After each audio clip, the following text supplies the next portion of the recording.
Bismillahirrahmanirrahim. Assalamualaikum warahmatullahi wabarakatuh. Perkenalkan, nama saya Rayana. Saya salah satu peserta kelas siap jadi HR Staff batch 14. Nah, di kesempatan kali ini saya ingin mengucapkan terima kasih kepada Pak Himawan dan Pak Edwin yang selaku founder dari manajemen SDM Negeri ini. Saya sangat senang mengikuti kelas pelatihan ini karena dengan mengikuti kelas pelatihan ini, saya selaku mahasiswa tingkat akhir itu memiliki gambaran bagaimana sih kerja-kerja dari lulusan manajemen SDM itu nantinya. Kemudian sebelum lanjut itu, saya akan menceritakan backstory dari tugas portofolio ini supaya apa-apa yang saya jelaskan itu runut dari awal sampai akhir. Dan jadi ceritanya ini adalah saya seorang karyawan yang sedang dalam masa probation atau dalam masa coba di perusahaan PT MSDM Kopi Bahagia dengan brand MSDM Kopi. Nah, saya sudah memasuki bulan ketiga. Baru-baru ini di Kota Wakwakarta, di mana perusahaan saya bekerja itu terjadi viralnya sebuah produk andalan dari MSDM Kopi. Nama produknya yaitu adalah es kopi putih putih kental hitam. Nah, viralnya produk ini dikarenakan karena dua penyanyi terkenal asal Indonesia itu memasukkannya dalam kontennya. Nah, karena masuk dalam kontennya itu, para fansnya kemudian penasaran dan mencari tahu apa sih sebenarnya ini es kopi produk MSDM Coffee. Nah, karena penasaran, para fansnya ini itu mulai berdatangan ke kafe tersebut dan mereka itu merasa senang karena memang rasa kopi dari MSDM Kopi Bahagia ini sangatlah enak. Nah, berawal dari situ maka produknya ini kebanjiran pelanggan sehingga karyawan kewalahan untuk mengelola pelanggan yang ada. Berdasarkan dari hal tersebut, owner kemudian membicarakannya kepada beberapa kru MSDM Kopi Bahagia. Berdasarkan pembicaraan tersebut, maka dia menurunkan 4 tugas kepada HR dari PT MSDM Kopi. Tugasnya itu antara lain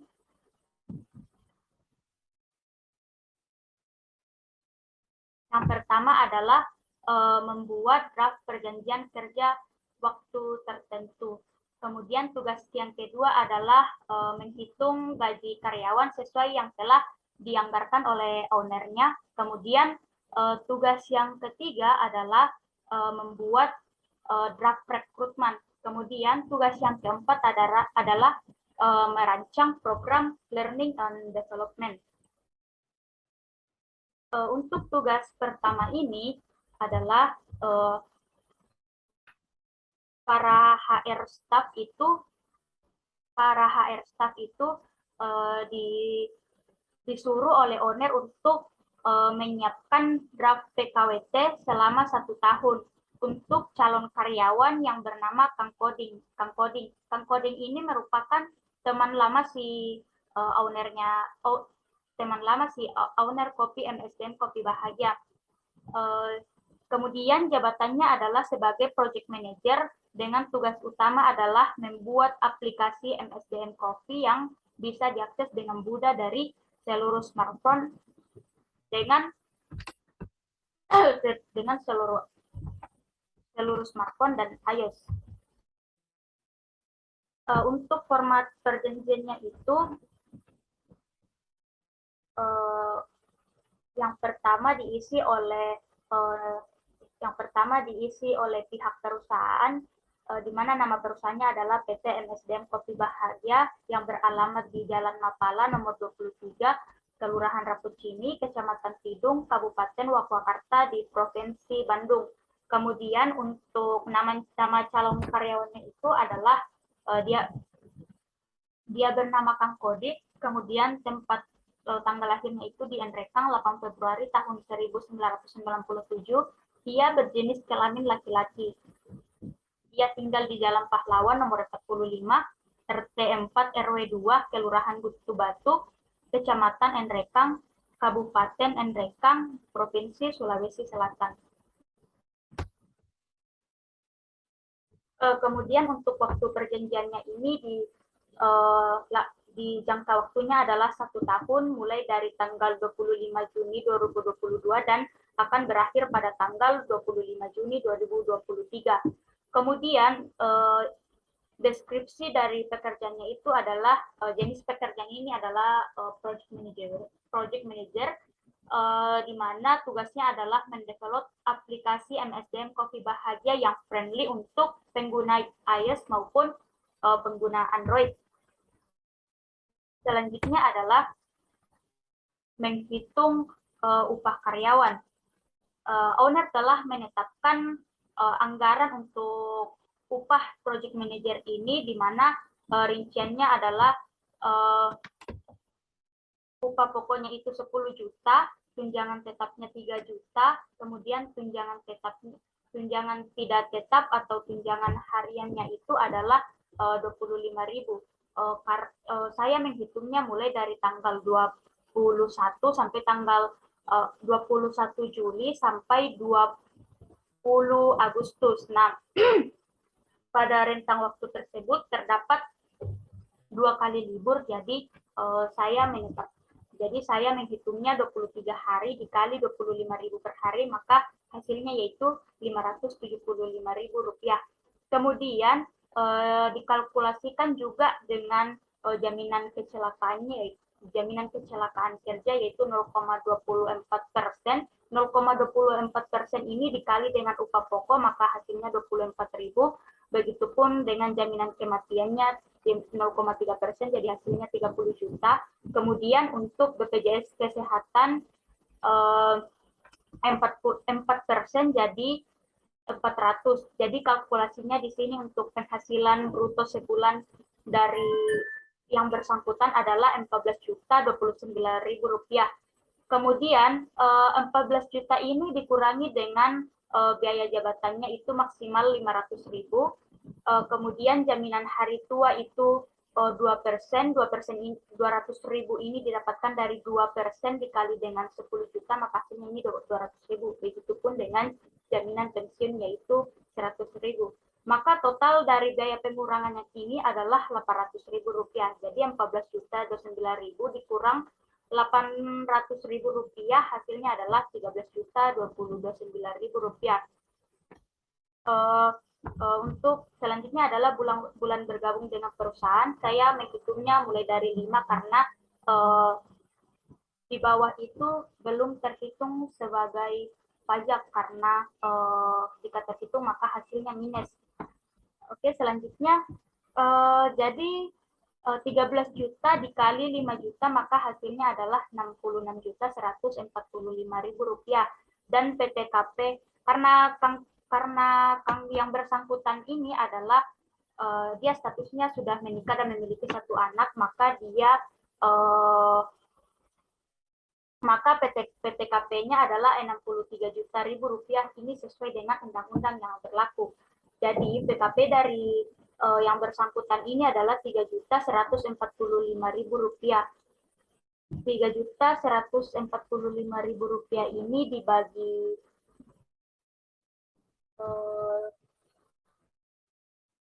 PPh 21 di 5% dikali PKP maka hasilnya adalah 157.250.000 rupiah. Jadi karena yang bersangkutan tidak memiliki SPWP, maka kita menggunakan angka 15.725.000 rupiah.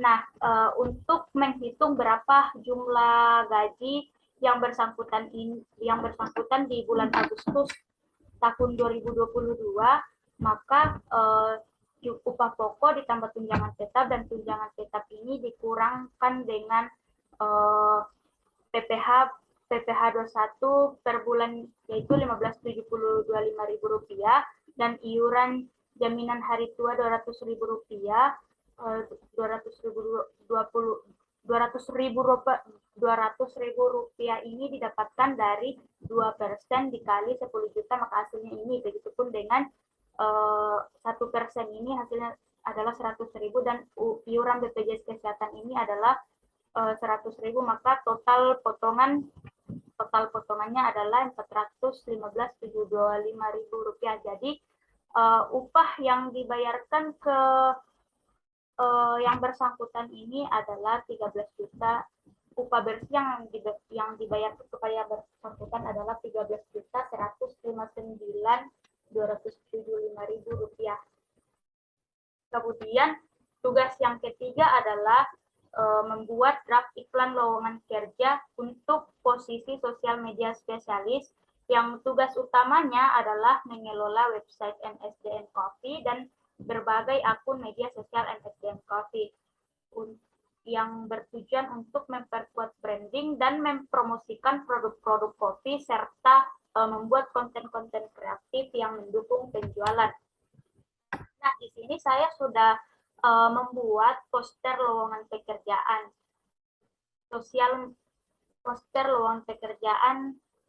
khusus merekrut bidang sosial media spesialis. Nah, di sini saya sudah memaparkan job desk yang akan dilakukan oleh SNS nanti adalah dia akan menganalisa dan mengevaluasi respon audiens di media sosial, berinteraksi dengan audiens di media sosial, membangun dan memperkuat identitas brand, mengelola website NSDN Coffee, memelihara kredibilitas brand dan menjaga kepercayaan pelanggan, dan lain-lain. Kemudian skill yang dibutuhkan untuk posisi ini adalah kemampuan beradaptasi dan mengikuti tren media sosial. Kemudian dia itu tidak gaptek atau melek teknologi. Kemudian paham tentang estetika visual dan kemampuan copywriting dan storytelling, dan dia ini memiliki manajemen waktu yang baik. Nah, kualifikasi dari pelamar ini adalah dia memiliki pengalaman kerja minimal 2 tahun dan merupakan lulusan dari jurusan manajemen pemasaran, ilmu komunikasi, bisnis digital, dan yang tak kalah penting adalah dia memiliki portofolio yang menarik.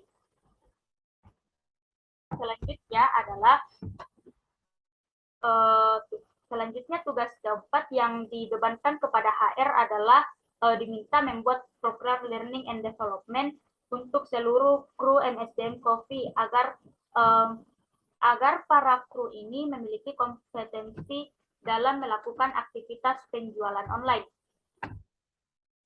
Nah, berdasarkan latar belakang yang telah saya paparkan sebelumnya, maka karyawan pada perusahaan tersebut membutuhkan pelatihan marketing online. Ini berdasarkan dari keluhan karyawan, kemudian masukan dari beberapa pelanggan, dan juga berdasarkan analisis owner dan manajemen, maka perlu diadakan pelatihan tersebut.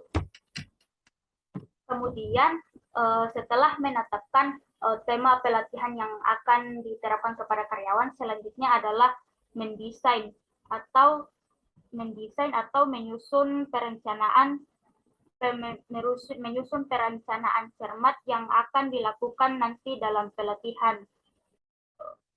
Kemudian setelah mendapatkan desainnya ini, kita mendevelop pelatihan yang telah didesain sebelumnya. Nah, pada develop ini, di sini ada matriks dan rundown dari kegiatan pelatihan yang akan dilaksanakan.